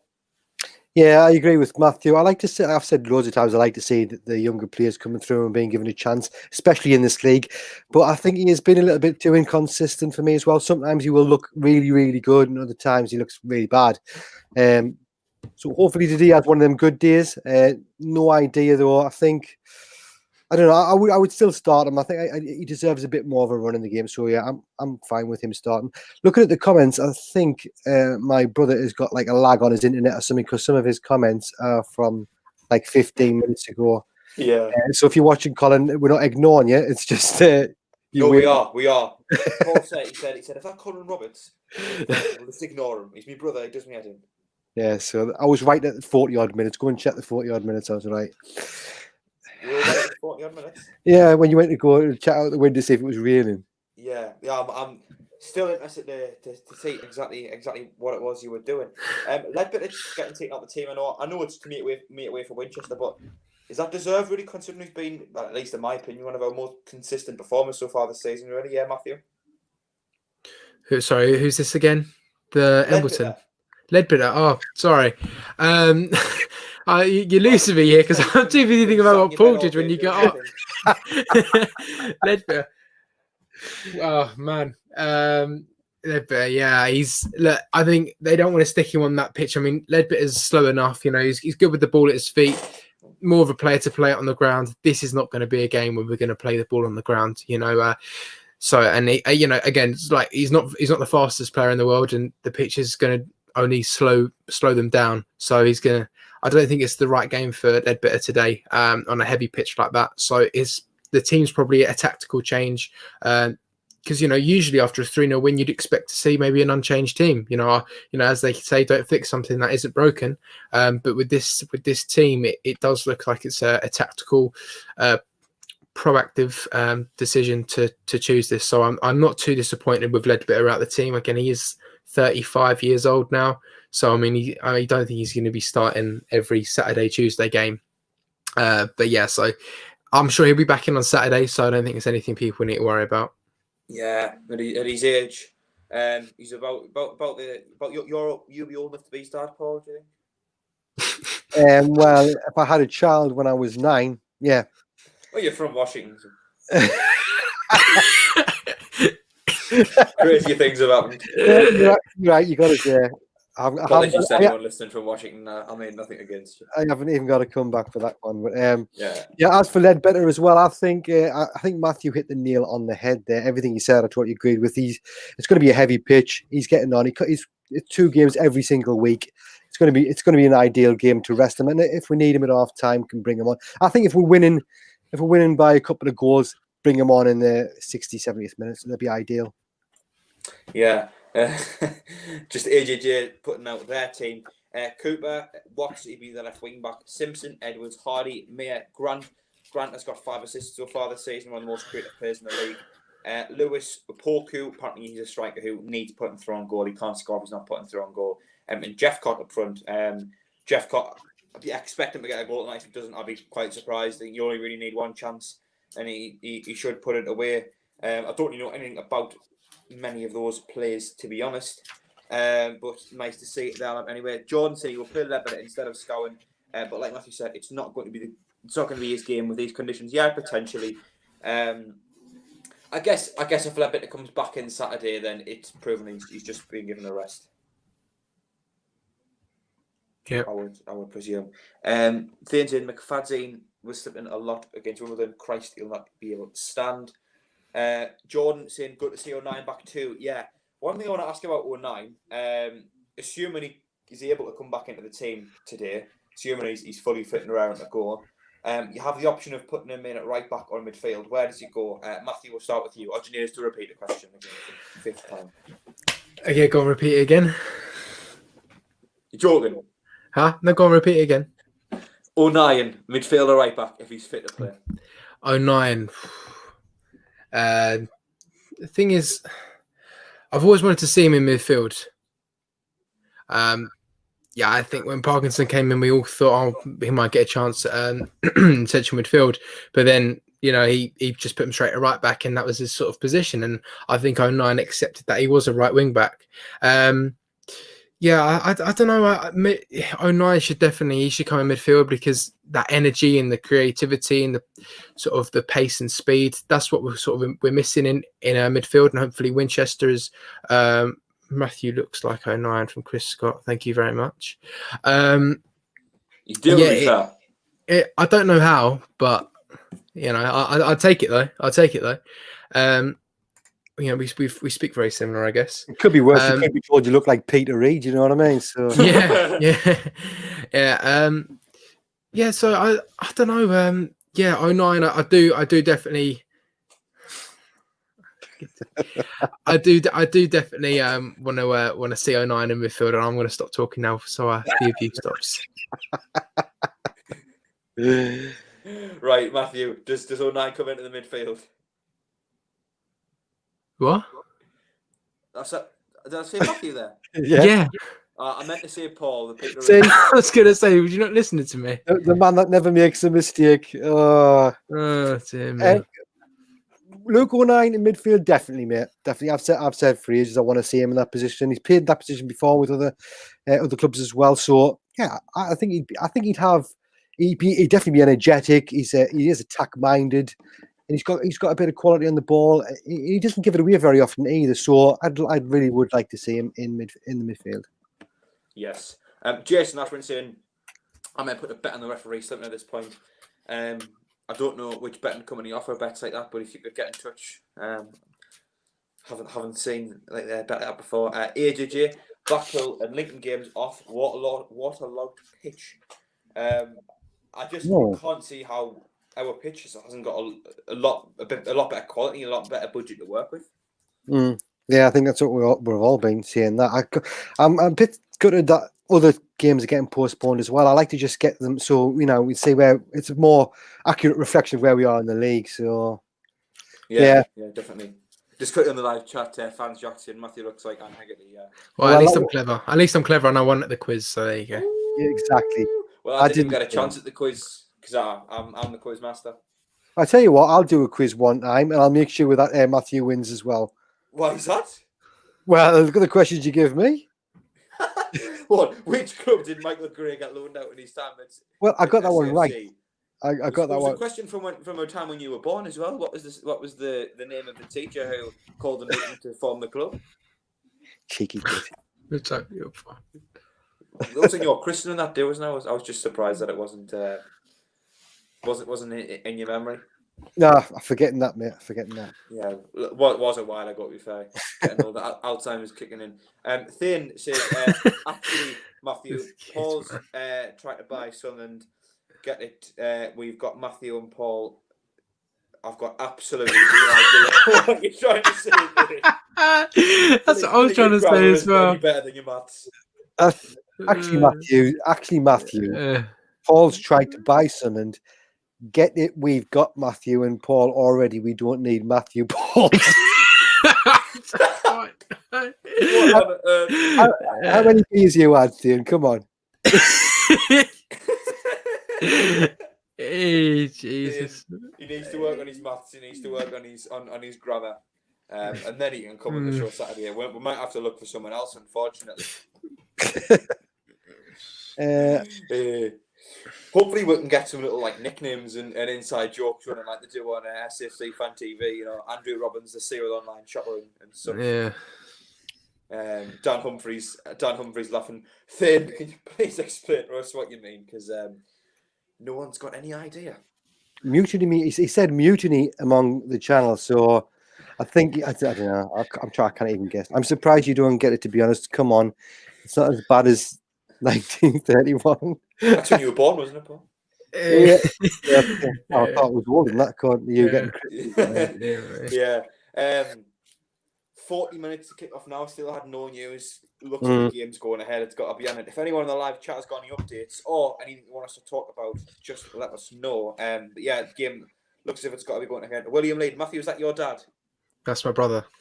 It's your brother. Come on, William. Yeah. We'll get you on the live stream. Come into Matthew's room. Huh? He's in America. He's in America. Oh, nice. Well, it's gonna take a little while, isn't it, to get over? Yeah, it'll take him a little while, especially with the way the flight system is at the minute. I work in an airport. There's not much taking off or landing, put it that way. No. I mean, yeah, it could take a little while, especially with America. I wouldn't want us letting anyone in from America. I think they've just kind of forgot there's a global pandemic going on, haven't they? Oh, I don't know. I still love America. I'd go over there tomorrow if I could. I love it. But you still wouldn't live in Sunderland. Come on. To each to their own. No competition.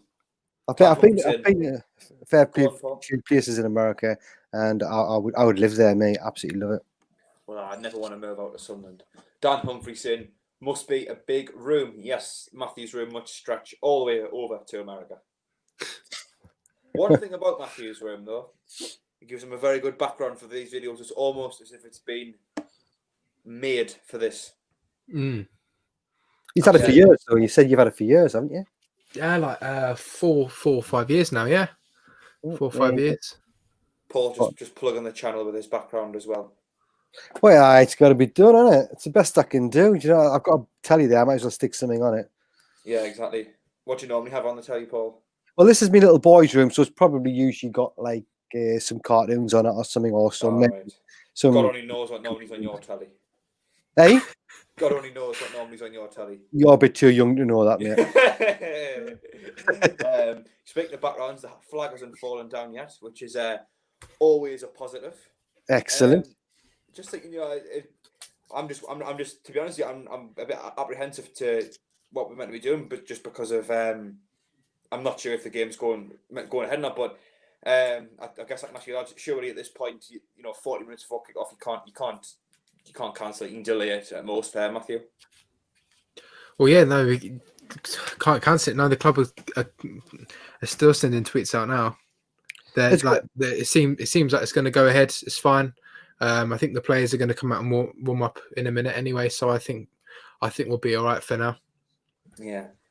Paul, you think this game's got to go ahead? Yeah, it's got to go ahead. I think the worst case scenario, they've got to at least try. They've got to start and see how it goes. You know what I mean? Sometimes it's not. Sometimes it looks worse than it actually is once you start playing on it. But it is going to be a tricky game regardless. If there's a lot of water on the pitch, the ball could just stop dead at certain points. Players have to be aware of that. So it could make for an interesting game. At the end of the day, the most important thing is get 3 points. Couldn't care less about the pitch. Yeah, exactly. Thane is saying Paul, you need to come on sometime dressed as Iron Man. Well, if they could bend the iron into the shape of my stomach, I would be tempted to do that, but it would look a bit ridiculous. The big beer belly. The beer belly. Yeah. On the last one of these streams, you were going on about the strikers, saying that they were absolutely useless and going on and on and on. Then Charlie White goes and bags a hat-trick. Do you at all see my point of view? So that it's not necessarily the strikers, but actually maybe we just weren't creating chances, and as soon as we actually got a few decent chances, we started scoring goals. Totally get you, mate. That's totally spot on. You're right there. I mean, the only reason I said that is because I'm going off what I've seen before that 3-0. Do you know, so I always rate players on performances that I've seen, even if they've had a really good game and I didn't watch it. I can't rate them on that because I didn't see it. So going before the hat trick, White had been poor, getting the odd goal. Yeah, obviously he's still not amazing, but he's reached double figures. So yeah, you were totally right. I'm holding my hands up and say he does need a bit more service from the midfield. It makes sense, but I still think a good striker. He's had opportunities. No different to Danny Graham. They've had opportunities where they could have taken the chances. They weren't like difficult chances. Either they didn't read the flight of the ball well, or they were in the wrong position. Silly mistakes that good strikers wouldn't make. So I still don't think he's a very good striker. I don't think he's a very good player. But as long as he gets the goals, I mean, that's it. That's the main thing. He would never be in my starting 11 if I had a lot of money. I could pick me one strikers. But there you go.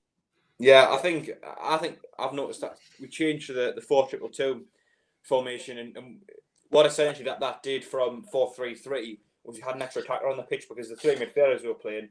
Ledbetter, he was tempted to sit back. Power, not exactly the most positive player, tends to be hesitant to get into the final third a lot. And Scout, I think he's just used to defending as opposed to going forward. It kind of meant that the only real players we had in and around the box was the front three. All of a sudden, you switch that, you have four attackers. It's quite simple. You've got more players in that area, and I think that caused Embleton and O'Brien's first bit of link-up play before White scored. And I had a look, and I noticed how one of the defenders who could have marked White but didn't, went over towards Aidan O'Brien for the first goal, and that let White get goal side, and that let him score. That's something I picked up on. So I think the 4-2-2 formation is definitely going to suit us a lot more. Matthew? Yeah, I think White's first season, he's a player who plays on confidence, really. He had, I think, a few bad injuries in the first season. It took him a while to try and get into the team. I remember Bristol Rovers away where Lewis Morgan squared him the ball and he completely missed the target. He had an open goal to score in. He's missed some great chances, as I keep saying, a player who plays on confidence as well. But I feel like now after, 10 league goals this season, if counting the Crewe one, should be 11. This is a player in form, and long may it continue. Really, he is sort of a standard League One striker. Again, a player who I don't think is going to play any higher, but would do all right in this league. So as long as he stays in form, it will keep the likes of Will Grigg and Danny Graham out. So at least we do have a player there. White, he is now finding those runs. Pointing for the ball in those certain areas that he wants it, and scoring, really, just hitting the target and actually scoring the goals. That's a good sign, from a striker, and that's all we want. A striker might get one chance or two chances a game, but as long as they put them away, that's what we really want, and that's what they're there for. And to score 3 goals, hat trick in the last game, that's brilliant. So long may it continue. Matthew, do you at all think that White is more of a poacher as opposed to a target man that we all thought he was? The thing is, though, I don't know. He scored a few from corners, and his third goal yesterday, it was a great run by him. He was. Yesterday. It showed. Yeah, no, yesterday. Sorry, Saturday. I'm going mad. Go on, man. So, It's Paul's Alzheimer's is just coming on to you from. I know. I'm picking up. Screen. Jack, man, come on. Yeah, no, it was just he's showing a little bit of football intelligence now, and I think he's doing a lot better than I think we all thought he would do. So I don't know. He hasn't scored as a tall striker. He hasn't scored many headers. That's the thing I'd say. He hasn't scored many headers from a tall striker. So the crosses into the box, I think he scores more with his feet. But Definitely. any goals he scores, that's fine. I don't care how he scores them as long as he's there and thereabouts. And I think now he's actually, a great bit of intelligence for all three goals. Where he was, the first goal, he ran across the defender, got there before him with O'Brien's squaring of the ball. The corner, he did something none of the other Sunderland players did, is run away and get into that position and volley the ball into the back of the net. And even the third goal as well, knew exactly where he wanted the ball, pointed to it, Scowen put him through, and he scored. So really, that's all you really want from your striker. So he's doing a lot better this season. Paul, do you think he's more of a poacher? I do. Is it supposed to be a target man? Yeah, I originally thought he was I thought he would be a target man with his height and stuff like that. But he is a little bit weak in terms of with his physicality. So like somebody gets too close to him, I don't think he's very physical in that sense to sort of push them out the way. And as Matthew's just mentioned there, with his headers and that, he's not very good. He's definitely more suited to low down balls like that. That volley, the second goal I think it was fantastic. So I was happy with that. And the third goal, like that was down to his feet as well, right through the middle. I think he suits that sort of, like you see, a poaching role rather than trying to get crosses into the ball onto his head and stuff like that. I don't think it would work. Yeah, a player a lot of people have been calling for to come in, and this, in all fairness, was before the Wimbledon game. Aidan O'Brien, who I thought had a very good game against Port Vale. His touches were very tidy, and he took his goal very well. Lads, I guess we'll go to Paul first. Aidan O'Brien, if Wyke, drops off all of a sudden and has 10 games out of goal, is he the option that comes in for you ahead of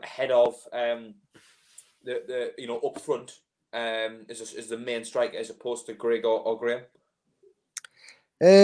He's definitely ahead of Greg and Graham. I'm still not amazed, overly impressed with him. I don't know. I'd be quite tempted to try someone like Jack Diamond up front, to be honest with you. I do like to see. He's a bit he's too hit and miss for me. He has a good game. It's a bit like Embleton. Sometimes you think, yeah, he's doing all right, and other times you think, oh, God, that was bad. So I don't know. I need to see a bit more of him, really, a bit more on the pitch, a bit more game time.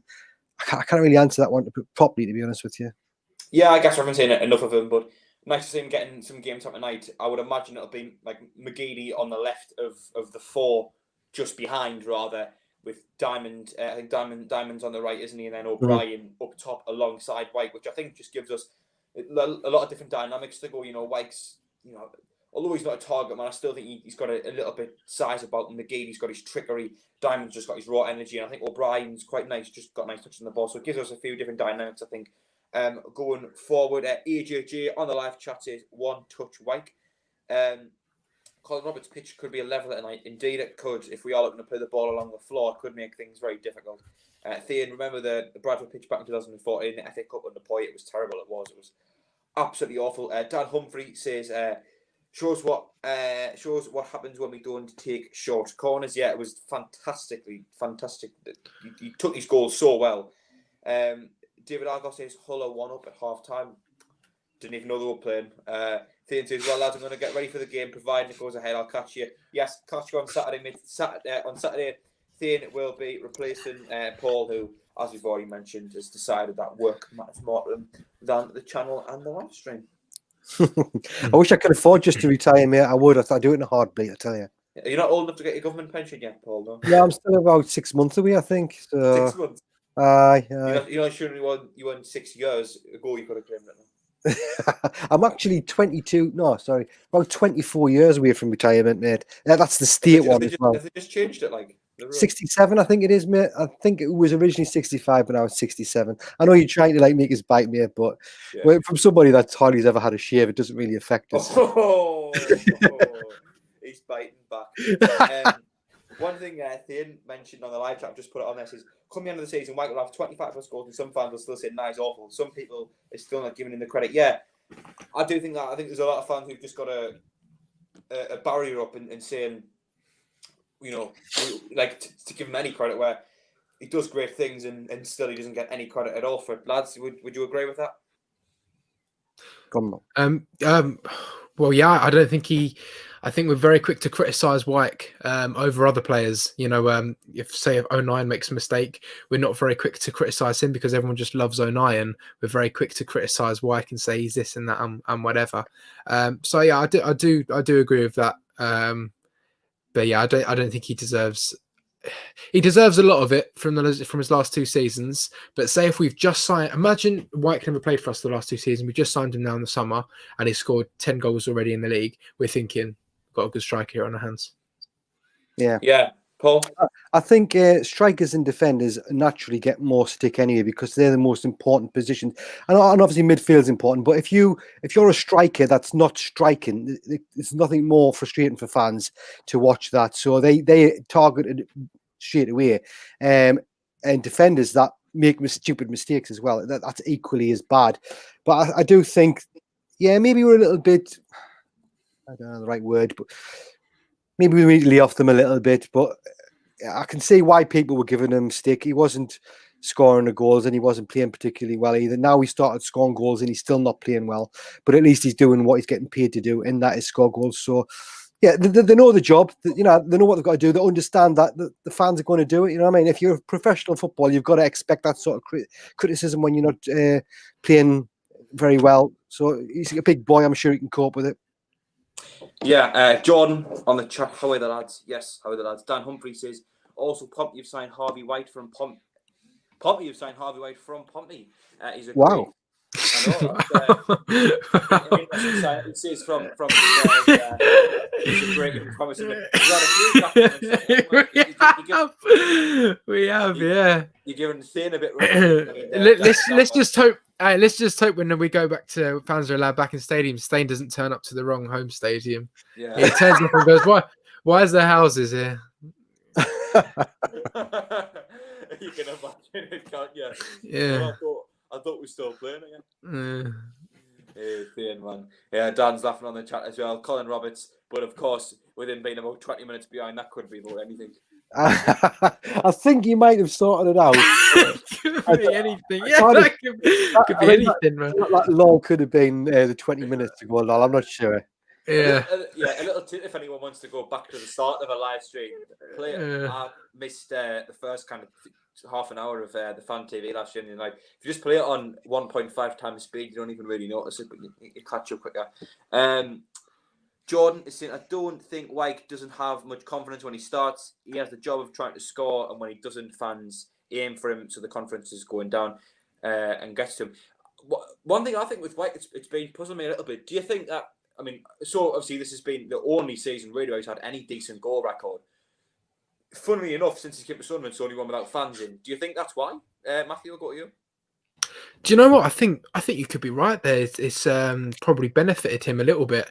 You know, I think it hasn't done. No fans hasn't done that well for players, but also I think it has helped a few of the players. Charlie Wyke being one of them. I think, you know, fans in the stadium, it might get on his back. I think fans being in the stadium might cause a player to maybe make a decision that they would normally make. They wouldn't normally make in training. You know, in training they might make a decision. They might put a ball out there or maybe play the ball backwards, but they're concerned with the crowd there. The fact the crowd might boo if they pass the ball there, or the crowd might, you know, they wouldn't play that long old pass because, you know, it could go out of play and the fans would boo and get on their back. So I think Charlie Wyke's maybe taking some more risks, I think, without the fans there, because he knows that no one's really going to get on his back, which it's just probably helping him. But for the whole of the team, I think you can see how maybe no fans is affecting the whole team. You know, when it is those last 5 minutes and the crowd really get on those players' backs and really push them on. If we're either drawing 1-1 or losing, to get that equaliser or to get that winning goal, I think we are missing that little bit of momentum from the crowd that they give. But yeah, for some players, maybe Charlie Wyke, I think no fans has probably benefited him in certain ways. Paul, do you think the no fans has benefited Wyke? I mean, his goal record has got to agree with that statement. Yeah, I think so. I mean, it's the only real explanation. A lot of people have said he is a confidence player. I know Umar, who's on our channel, he's known Charlie Wyke. He's watched Charlie Wyke play football before he played for Sunderland, and he told me he was a confidence player. And he also told us that he would start scoring the goals.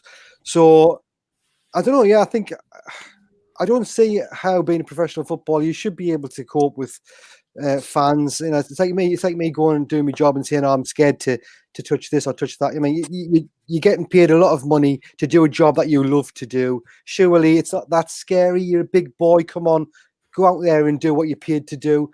So, but yeah, I suppose that's the only explanation I can think of why he started scoring, unless it is to do with the way Lee Johnson is setting it up, and maybe we're getting better service to him now. That could be it. I don't know. Yeah, well, I don't think you're scared to touch anything, Paul. Really. Yeah, solid, mate. I think with Wyke, I know what you're saying in terms of you should be able to have that confidence as a player, but the argument begins in how many of us go out in front of 30,000 people every week and have to perform. Do you know what I mean? I think it's, you know, they are just human beings, so I do understand how the confidence can be affected. Lauren, can you just before I know Matthew, you put it on, just saying even to you too. Evening. We will be ending the live stream in around about 9 minutes. When there's 15 minutes to kick off, SAFC Fan TV start their live stream then. Of course, 15 minutes to kick off. Just give ourselves a bit of time to get set up for the game. Yeah. Anyone on the live chat as well, if you want us to talk about anything, AJJ is into the lead bit of the pod. So if you've got anything on the live chat that you want us to discuss before, we've got about 9 to 10 minutes left. I'm sure it's enough time to talk about something. Dan Humphrey is saying it looked like he was, well, we'll censor that, pooing himself in his interview post-Wimbledon. I'm guessing that's Wyke. Yeah, Yes. he must be. I didn't actually see the interview, but I think you did, Matthew, didn't you? Yeah, the thing is with that, I wouldn't look too much into it because players act different around other people. You know, we saw it in the Sun Until I Die documentary. You know, certain players act a certain way around cameras. Rodwell, yeah. So, yeah, I wouldn't look too much into it. You know, Charlie Wyke, I think, is one of the lead players in the dressing room with his banter and whatever. I think he keeps the morale up with everyone. So I wouldn't look too much into it really. Yeah, AJJ on the live chat is saying, rather than criticising the players, support the lads in red and white. If we give out negative opinions, it's only helping the opposition. I wouldn't say be positive for the sake of it, but I would say when they do something right, you got to give them credit for. I'm always the fan to clap even a half decent pass because you've just got to build up that support and let the players know that you're backing them really. Do you agree with what he's saying there, Paul? Go to you first. Yeah, I think players deserve criticism as well at times. I don't think you can pamper them and wrap them in cotton wool or bubble wrap. But yeah, obviously, the more positive things you send out to them, they're going to, you know, I'm talking about when we're at the match. I don't think they're really that bothered about Twitter. Most players anyway shouldn't be bothered about social media. But yeah, when you're at the match, if somebody has a bad pass, then, you know, it's natural to get frustrated by it. You might go, you might make it a negative sound that they pick up on or whatever. But like I keep saying, they're big boys. They get paid decent money. I've got no real sympathy unless they're getting abused, which is not called for. I'm sure they should be able to cope with the rest of it. Yeah, Matthew, obviously Dan's just saying. Do you know what? Actually, I need to say something, and it's with this person as well on screen. Not Dan, George Honeyman. Right? Is how right now. I don't want players to get criticised for no reason. You know, if they are doing something wrong on the pitch, then we all go, oh, "What's he doing that for, man?" You know. While I'm at the match, I'm going to cheer on the players as well. You know, I'm going to give 100%, you know, support to them who are playing on the pitch because at the end of the day, that's better than booing them all game, isn't it? You know, it's like those Real Madrid fans who are whistling at Gareth Bale and whatever. You know, how does that make a player feel? Just at the end of the day, they're wearing the shirt, so I'm doing their best for you. But I don't believe that we should be giving players praise when they've done absolutely nothing either. Yeah. Like, I think a lot of people with this person on the screen as well. They like the fact that this George Honeyman, He put plenty of effort in, didn't he, Matthew? He put plenty of effort in. The thing is, though, is he's a very good footballer. Okay, and this players love the fact that he came through the academy. He works hard, has his heart in his sleeve. You know, I give 100%. I love this club or whatever, mate. That's great. That is honestly great. But you are not a very good footballer. And the way he conducted himself and how he went around with the arrogance of he was the captain, and you know, I thought you can do that if you can walk the walk on the pitch. You know, if you are that great player, you deserve to walk around like you own the place. But he wasn't a very good footballer. That's the thing. And I'm never gonna boo George Honeyman on the pitch. You know, if he's playing, I haven't. If he's playing for Sunderland, I would never boo him. I would never boo him on the pitch. But at the end of the day, I just didn't like him. He wasn't a very good player. I'm sure he's a lovely person. He wasn't a very good footballer, and I didn't like the way he conducted himself as this sort of arrogant person who walked around, you know, like he owned the place, because he just couldn't do it on the pitch. And I really, really didn't like that. So we shouldn't be obviously giving players abuse for no reason, but also giving them praise when all they've done is come through the academy and they've got into the team. Okay, that's brilliant, but I'm not being funny. This is the most important season in the club's history. You've got to prove yourself on the pitch. There's no point walking around like you're the best player in the world where you can't even put a tackle in or hold on to the ball for more than 5 minutes. But you know, it wasn't like George Honeyman came through the team and I just hated him. Like, I watched him on the pitch, I watched him as a person, and that is what just got me frustrated with him, because he was picked constantly. I think that was more to do with Ross, to be honest. It was more to do with Jack Ross as well. Don't get me wrong, of course. I mean, he made him the captain before we even kicked a ball, you know. But it was just sort of the way George Honeyman sort of conducted himself as that, you know, his character. I just didn't like that from him. I really didn't. And even when he played against us when he came to the Stadium of Light with Hull, I didn't think he was that good either. I honestly didn't. He passed the ball out for our goal kick on a few occasions, and I do not miss him at all. Yeah. So clearly Matthew in love with George Honeyman there. Clearly. I slightly disagree with you. I think he did offer us a lot more than a lot of fans gave. He offered energy. That's what people said. Energy. Although every time he got the ball, he lost it. So there you go. He did score. But it's all right. He ran around the pitch and gave us all a bit of energy. But that's all right. That's fine. But this is what I'm talking about. You know, he did things that season where fans went, all right, okay, that's good. But he's got energy and he works hard. Well, that's great. Every player should work hard. But if they're not very good, then they're not very good. And they are not going to get us promoted. Energy, I'm telling you, energy is not going to get us promoted. Working hard isn't going to get us promoted. It's everything, the full package, and he just didn't have that. I'm sorry. Yeah, I know what you mean. I still do think he had something going for it. I mean, clearly he's got the most assists so far. Yeah, but he didn't do that for Sunderland, did he? So. No, but what to say that wasn't a problem of the time and a problem with the system. I think Jack Ross making him captain put far too much pressure on him to be the best player week in, week out, and he wasn't at that level yet. And I still think we could have utilised him quite well. Yeah. Anyway, nice to end the live stream on a little bit of an argument. You know, I need to jump in the sea. Jump in the sea. Where you'll be doing that down in Essex. No, no. The only beach in Essex is Southend, I think. Southend. Sure. Clacton, is that? Yeah, Clacton's, yeah. Yeah, you could always go to Geowick, mate. That's supposed to be nice. Right. yeah. Geowick, yeah, I suppose it's quite nice down there. Oh, he's feeling left out, isn't he? You've got South Shields, man. You can't complain with South Shields. It's probably the best beach in the country. I'll go a rock on myself, like. But anyway, Casey coming due. Casey, you've come on just as we're about to finish the show, but hi to you, fans. Hello. Hello. But yes, that leaves it there. I don't know if we are doing the reactions after today. Paul, do you know if we'll be doing the fan reactions after the game? Usually league games, yeah. If there's enough people want to send them, if there's anybody here wants to send them, that's perfectly fine. Just get them in. I think probably be best to get the video up tomorrow so we can just relax tonight, not worry about getting them all edited together and stuff. So even if it's a day late, if there's enough come in, we'll get a reaction video sent out tomorrow.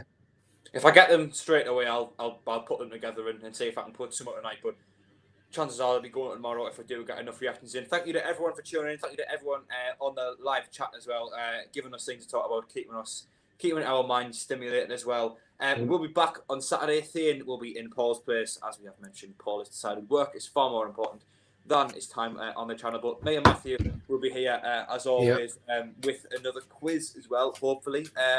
Hopefully, Thane can get his numeracy and his grammar sorted out in time. Otherwise, it could be another landslide victory for Matthew. Matthew, you look as if you're the quiz king at the moment now. Anybody, don't read into that too. Anybody would be the quiz king against me. So when he plays somebody, when he's against somebody like Thane, who seems very knowledgeable on the chat, well, should be a proper fight against the. Oh, he's all right when he's got money. I'd love to go up against Thane and also Jordan as well, because he seems to know a lot. Yeah, we'll definitely get Jordan on as well the next time Paul decides that he won't be joining us on the live stream. I can see you, Devers. I can see you gutted, mate, but I do apologise. Deeply apologise. Do you know what it is? People are sitting and go, oh, it's Peter Reid, and I'll sit and watch it. Cheeky. Yeah, Dan's wants to go up against Matthew. Yeah, Dan, you'll definitely be definitely get Dan on as well sometime. Definitely. I'm going to get Dan on a fan cast as well, so look out for that one. Is his broadband improved, Paul? I don't know. You'll have to ask him. Yeah, Dan, you need to sit somewhere where you get a decent internet reception, so you're not freezing all the time. But I'm sure it'll be fine. Anyway, we'll leave it there. Of course, like the stream, if you have enjoyed it. Remember to join us for Saturday. Subscribe to Fans React, and you won't miss us next time we're on SAFC Fantasy. They've just gone live now. You can go over there and watch that one, as I know a lot of people will. Thank you for joining us, and we'll see you in the fan reaction series and on our other videos on the channel. Bye bye. See you later.